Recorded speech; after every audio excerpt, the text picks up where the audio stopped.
Yo bro, en forme ou quoi? Bien ou bien, tranquille ou tranquille? Écoute, là, je suis tout simplement, je voulais faire une petite vidéo. Bon, c'était pas à l'origine pour donner un indicateur ou un cadeau, c'était tout simplement pour te dire que je suis trop content. Je suis trop content. Alors, je sais pas si tu me vois. Je suis trop content parce que j'ai explosé, j'ai cassé le code d'un indicateur. C'est un truc de fou, c'est un truc de malade. Mais avant tout, je ne me suis pas présenté. Si c'est la première fois que tu vois ma tronche sur YouTube, je m'appelle Laurent, je suis un passionné de trading.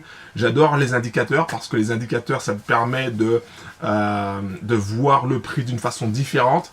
Alors bien sûr, certaines personnes préfèrent le price action, je ne sais pas si je le prononce bien, mais moi personnellement, je préfère les indicateurs, utiliser aussi les indicateurs, parce que les indicateurs, en fait, c'est un peu comme ton tableau de bord quand tu conduis une voiture.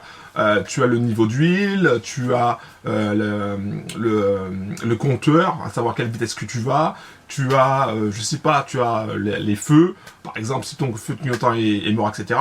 Alors que en utilisant uniquement le Price Action, c'est comme si tu n'avais pas de tableau de bord. C'est comme si tu avais simplement ta boîte de vitesse, tes pédales, tu n'avais rien, tu avais juste ta voiture sans tableau de bord. Et donc là, tu peux conduire. Évidemment, tu peux conduire. Mais quand tu as un tableau de bord, c'est mieux parce que ça te permet de savoir s'il peut y avoir un problème sur la voiture. Et c'est exactement pareil pour le trading. Les indicateurs, ça te permet de savoir à quel moment rentrer, à quel moment sortir, s'il faut rester en dehors du market. Et ça, c'est vraiment top. Et voilà. Donc je fais cette vidéo qui n'était pas prévue, mais tout simplement parce que je suis trop content. J'ai pété le code d'un indicateur. Attends, je vais te montrer ça. Je vais t'expliquer pourquoi j'ai pété le code. Alors je vais cliquer sur enregistrer mon écran pour que tu puisses voir. Je vais faire quelques petites explications. Mais encore une fois, si c'est la première fois que tu vois ma tronche sur YouTube, pense à cliquer sur le bouton s'abonner et activer la cloche pour être en mode VIP. Et c'est-à-dire recevoir toutes les prochaines vidéos, toutes les prochaines notifications. Parce que je donne énormément de cadeaux, donc énormément d'indicateurs qui pourront te permettre d'exploser les scores. J'en suis persuadé. Et voilà, donc si tu veux ces cadeaux, ces indicateurs, c'est très simple. Abonne-toi à ma chaîne YouTube, clique sur active la cloche, et puis va dans la description en bas de la vidéo. Tu auras le lien pour accéder à la page d'inscription. C'est gratos. Tu as juste à mettre ton prénom, ton adresse email. Boum, tu connais déjà la chanson. Et après, tu arrives à ton espace membre. Et tu peux télécharger des tonnes d'indicateurs. Voilà. Et donc, j'essaye de publier un maximum de vidéos pour présenter des indicateurs. Donc là, aujourd'hui, je ne vais pas présenter un indicateur, mais je vais simplement te montrer, t'expliquer au niveau du graphique pourquoi j'ai cassé le code de cet indicateur. Et c'est vraiment exceptionnel. Et je m'aide aussi d'un autre indicateur pour filtrer un peu plus. Voilà, mais je l'ai cassé, je l'ai pété. Je suis trop content. Je suis vraiment trop content. Pense à mettre un like aussi, s'il te plaît, maintenant ou à la fin de la vidéo, comme tu veux. Mais je suis trop content, je suis trop excité. Voilà, moi je suis un passionné, comme je te l'ai dit, je suis vraiment un passionné de trading. Depuis que je suis gamin, je suis passionné par la bourse. Mais je suis pas un expert, d'accord? Parce que je vois beaucoup de personnes qui font de la pub en se prétendant expert. Non, moi je suis pas un expert, je suis un gars comme toi. J'ai galéré à mes débuts, franchement, j'ai vraiment galéré. J'ai perdu du cash. J'ai cherché des tonnes et des tonnes de solutions, des tonnes et des tonnes de stratégies. J'ai passé des nuits blanches à tester des choses, à regarder. Mes week-ends aussi, je le passais à regarder. C'était un truc de fou. Et c'est toujours un truc de fou parce que je passe vraiment énormément de temps dessus. Moi, quand j'ai un truc dans la tête, franchement, il faut que j'y aille. Mais c'est vraiment ma passion. Je suis vraiment passionné par le trading, vraiment passionné par les graphiques, vraiment passionné par les indicateurs. C'est vraiment génial. Il y a de quoi faire. Et puis quand tu vois que ta stratégie elle fonctionne, que voilà, que tu arrives à créer du cash en partant de rien, avec rien, sans avoir à parler à un client, sans avoir à aller voir la banque pour faire un prêt immobilier, sans chercher des produits pour faire du dropshipping, tu vois, tu peux gagner du cash comme ça grâce au forex, grâce au trading. C'est un truc de fou, c'est un truc de malade. Voilà, donc maintenant je vais cliquer sur enregistrer et on va voir ensemble sur le graphique. Je vais t'expliquer un petit peu comment, euh, qu'est-ce qui a fait que j'ai cassé le code. Voilà, donc à tout de suite. Ok, alors donc on est sur le graphique. Donc là, par exemple, on est sur USD CAD. Donc je te rappelle que là, ça s'appelle SAM Messenger, ce que tu vois là, où c'est marqué Euro USD, tout ça. C'est un indicateur qui te permet de switcher les paires. Par exemple, là, je suis sur USD CAD. Boum, je clique dessus, je tombe directement sur Euro USD que tu peux voir là. D'accord? Donc moi, j'ai cassé un indicateur et je l'ai cassé, mais vraiment, j'ai pété le code. Euh, Comment ça? Ben, tout simplement, j'ai analysé un petit peu les graphiques. Donc moi, ce que je fais, c'est que je reviens toujours en arrière, je regarde toujours les indicateurs, j'essaie de les combiner, j'essaie de les modifier, voilà. Et donc, ce que j'ai fait, c'est que j'ai regardé un graphique et donc après, je te trace ça. Alors moi, j'utilise la Fibo.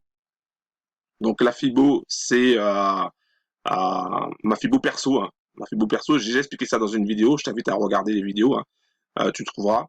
Donc ma Fibo perso. Et grâce à cet indicateur, ben, j'ai su que là, je te montre, ici, voilà, ici, il y avait du potentiel, d'accord. Non, c'était pas ici, je raconte des conneries. C'était pas ici, c'était là. Voilà, c'était ici. Donc ici, il y avait du potentiel, donc je savais qu'il y avait un potentiel à la hausse, parce que l'indicateur le montrait d'une certaine façon. En fait, cette façon-là, elle n'est pas expliquée. Tu trouveras pas ça sur Internet. Personne ne l'explique. Donc je l'ai découvert par moi-même. Et donc je savais qu'il y avait une possibilité d'achat ici. Et comme j'utilise la Fibo, ben, je sais que le potentiel, c'est souvent au niveau du TP1. Donc là, il y avait du 10 pips à prendre, du 105 micropips. Donc ça représente pour un lot standard du 100 $. Donc ça, c'est déjà pas mal. Ensuite, mais ça s'arrêtait pas qu'à ça. Il y avait des paires comme GPP JPY. Non, pas GPP JPY, je raconte des conneries. Encore une fois. Donc j'ai fait USD CAD. Il y avait Euro, Euro USD, je crois. Attends, je vais rajouter ma parabolique pour me réorienter. Donc, je t'invite à utiliser ça aussi. Hein. Parabolique SAR. Qu'est-ce que la parabolique SAR? Donc, la parabolique SAR, c'est un indicateur qui permet de déterminer des débuts de tendance ou des pullbacks. Ok, donc par exemple ici tu as un premier point, donc ça veut dire le premier point il est en dessous de la bougie, donc ça veut dire qu'il y a une possibilité que la tendance soit haussière, que la vague commence, la vague haussière commence, et c'est exactement ce qui s'est passé ici. Là, tu as le premier point ici, là, donc il y avait la possibilité que la vague baissière commence, mais là en fait c'était qu'un pullback. Donc après il faut savoir différencier les deux. Donc ça s'apprend, mais c'est pas le sujet de cette vidéo. Donc je voulais simplement te montrer. Alors attends, donc on avait fait, faut que je les retrouve. Euh, donc là il y avait Euro CAD. Ouais, Euro CAD aussi. Euro CAD, il y avait un truc sur Euro CAD. Donc l'indicateur montrait que sur cette cassure-là, on pouvait aller chercher le TP1. Donc le TP1 a été atteint, puis on pouvait même aller chercher. Après, c'est une gestion, c'est une gestion qu'on apprend, que j'apprends aussi dans la stratégie des trois crânes. Donc je t'invite aussi à aller dans la description si tu veux avoir une stratégie qui fonctionne et qui te permettra d'exploser le score.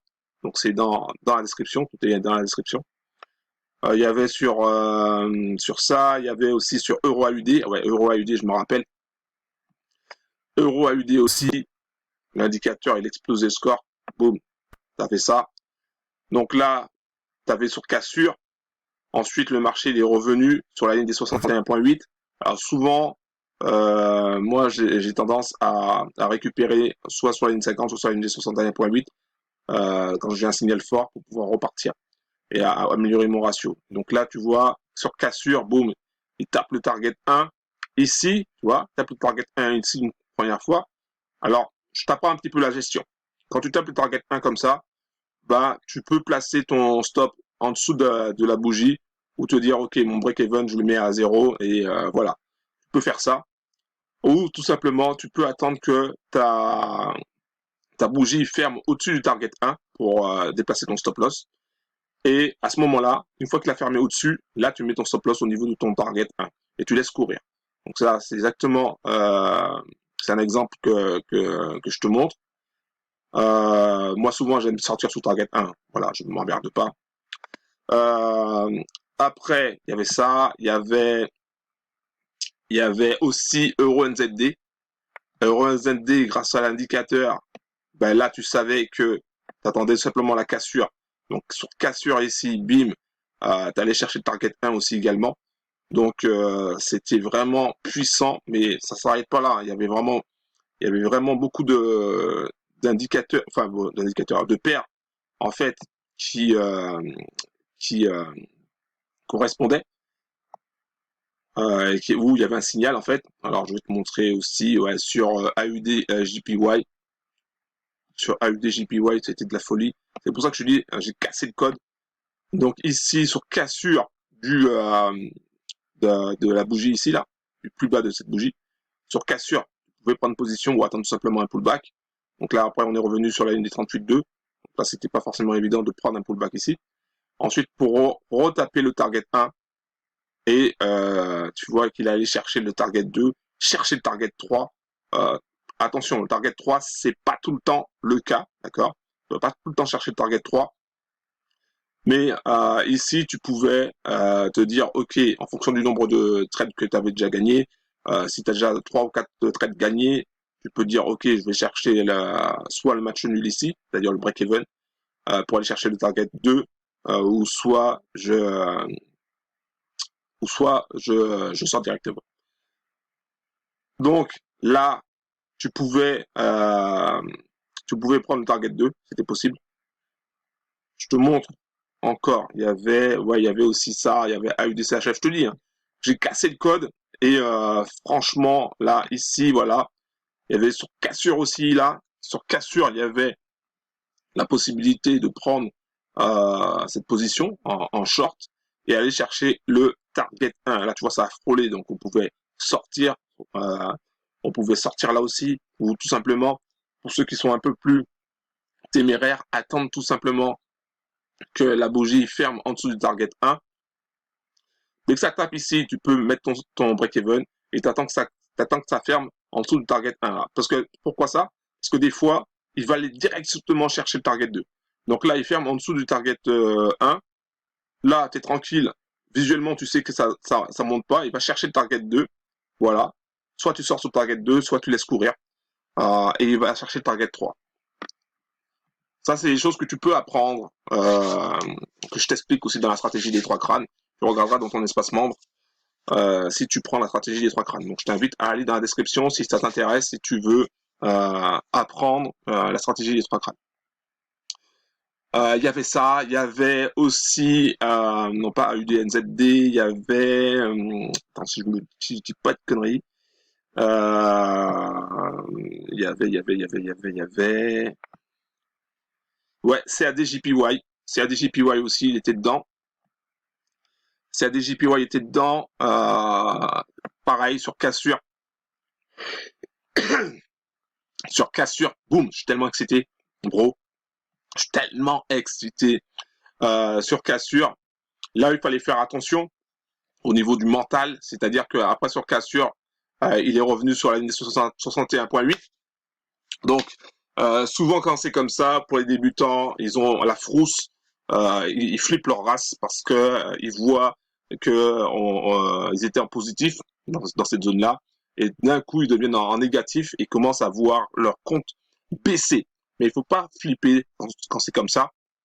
Il faut soit renforcer sa position en prenant un autre trade au 61.8, ou soit tout simplement patienter et attendre que le marché revienne taper son TP. Voilà. Ou vraiment on sort sur le stop loss. Alors moi j'ai mis un stop loss automatique quand je trace ma Fibo. Donc je sais la zone où si vraiment ça tape ici, là il faut sortir. Donc j'apprends ça aussi dans la stratégie des trois crânes. Tu as ça dans ton espace membre. Tu regarderas. Et vraiment, il y avait possibilité. Là encore, ça tape le target 1. Mais ça franchit pas en dessous. Là, ça franchit en dessous. Ok, donc là, c'est pas mal. Quand je dis ça franchit, ça veut dire ça close. Et tu vois que ça remonte pas sur le target 1. Donc tu pouvais laisser courir. Boum, ça tape le target 2. Tu pouvais attendre que ça ferme en dessous pour commencer à décider. Là, ça ferme en dessous. Donc tu peux redescendre visuellement ou manuellement, comme tu veux, ton stop loss, et pour aller chercher le TP3. Et là, aller chercher le TP3. Là, attention à cette bougie, hein, parce que cette bougie de retournement, il peut avoir un risque de retournement. Donc là, il fallait sortir. Alors, donc voilà, je voulais vraiment partager ça avec toi. Je suis trop excité par cette découverte incroyable. J'ai cassé le code, donc je reviendrai vers toi en te montrant des exemples de trades que je vais prendre avec ça. C'est vraiment hallucinant. Je suis trop content, trop content. Pareil aussi sur NZDJPY, hein. Il y avait aussi l'indicateur qui montrait que NZDJPY, il fallait aller dessus aussi. Boum, casser le code ici. Donc la cassure sur cassure, souvent sur cassure, hein. Alors, il faut attendre qu'il y ait une cassure. Donc sur cassure, boum, et après tu vas chercher. Alors, il y a plusieurs possibilités, mais bon, soit tu le prends comme ça, d'accord, et ça te permet d'avoir un TP1 plus proche. À ce moment-là, tu prends le risque de le prendre ici sans le prendre sur cassure. Donc des fois ça se retourne et voilà. Ou tu le prends un peu plus bas et par contre, ton TP1 il est plus bas, donc il va falloir chercher un peu plus de pips. Voilà. Donc, mais ça, tu l'apprendras aussi dans la formation stratégie des trois crânes qui se trouve dans la description. Voilà, c'est tout. Je voulais partager ça avec toi. Je suis vraiment trop excité. Pense à mettre un like, s'il te plaît. Et pense aussi à t'abonner en cliquant sur le bouton s'abonner et active la cloche. Un gros big up. Je suis trop content. Écoute bro, avant de finir, avant de te quitter, je voulais simplement aussi te rappeler la chose suivante. Tu trouveras dans la description un lien pour pouvoir accéder à des tonnes et des tonnes d'indicateurs. Voilà, donc chaque jour, chaque jour, à chaque fois que je fais une vidéo, je donne un indicateur. Donc là, dans cette vidéo, je voulais simplement partager avec toi mon enthousiasme, je suis trop content. Voilà, je suis trop content. Donc, pour ça, je vais quand même t'offrir un indicateur. J'ai pas expliqué, c'est ça qui est dommage. Donc, allez, on va dire qu'on a expliqué la parabolique SAR. Donc, parabolique SAR, voilà, je réexpliquerai encore de nouveau. Mais c'est pas grave. Tu auras dans la description le lien. Et ça te permettra d'accéder à la page où il y a les indicateurs MetaTrader 4 gratuits pour toi en cadeau. Voilà. Donc, bien, je ferai d'autres vidéos. Je fais toujours d'autres vidéos pour ça, pour t'aider à exploser les scores sur le Forex. Parce que pour moi, les indicateurs, vraiment, c'est comme j'ai expliqué tout à l'heure, c'est comme un tableau de bord. Ça te permet d'avoir une autre vue, une autre schématique du prix. Et c'est génial, tout simplement génial. Voilà. Donc là, je suis en train de surveiller le market. Je regarde un petit peu pour voir s'il n'y a pas une autre opportunité. Et voilà, tout simplement. Pense à mettre un like, s'il te plaît, pour cette vidéo, même si je t'ai pas présenté d'indicateur. Mais en tout cas, je t'ai quand même parlé de la Fibonacci. Fibonacci qui est quand même très importante. Pense aussi à t'abonner, donc en cliquant sur le bouton s'abonner et activer la cloche pour recevoir toutes les prochaines vidéos. Dans les prochaines vidéos, tu auras des indicateurs en cadeau. Voilà. Un gros big up et je te laisse et je surveille ça. Gros big up. Ciao.